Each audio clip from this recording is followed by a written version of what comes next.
Hey everybody, KC here. So I'm out for a jog and I was thinking to myself, boy, this has been just a week for metaphors, right? We've had Taylor Swift, we've had movie theater closures, using them as metaphors for some of the things that retailers have to be careful of and the things that retailers need to do going forward. Well, I got another one for you this morning, and that's education. So there was a story in the New York Times this week, which I thought was really interesting because it talked about how some of the kids who have been learning remotely, and this is going to depend on the school district and the part of the country, that those kids may not go back to the classroom, even when classrooms are opened up to full capacity. The reason for that being is that it's been discovered basically they learn better remotely.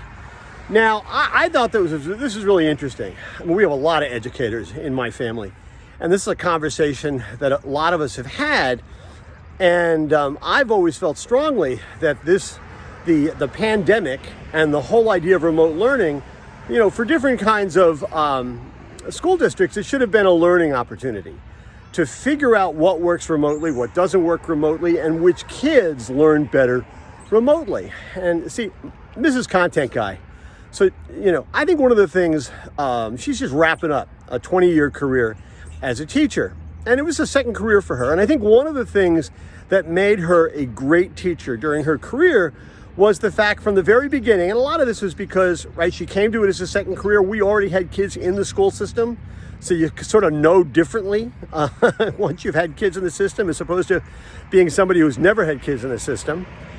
One of the things she realized very early was it was incredibly important to teach the child, not the subject, right? And that because you had to realize that kids learn differently.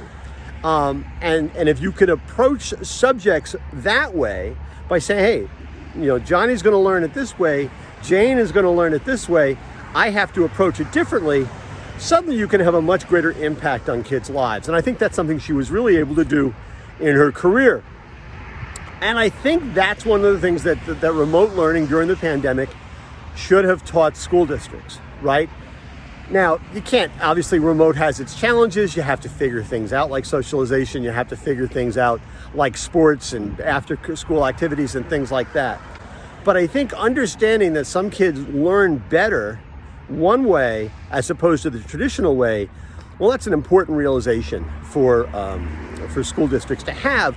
The same thing goes for retailers, right? And it's all about format. It's all about approaching the business with a different understanding.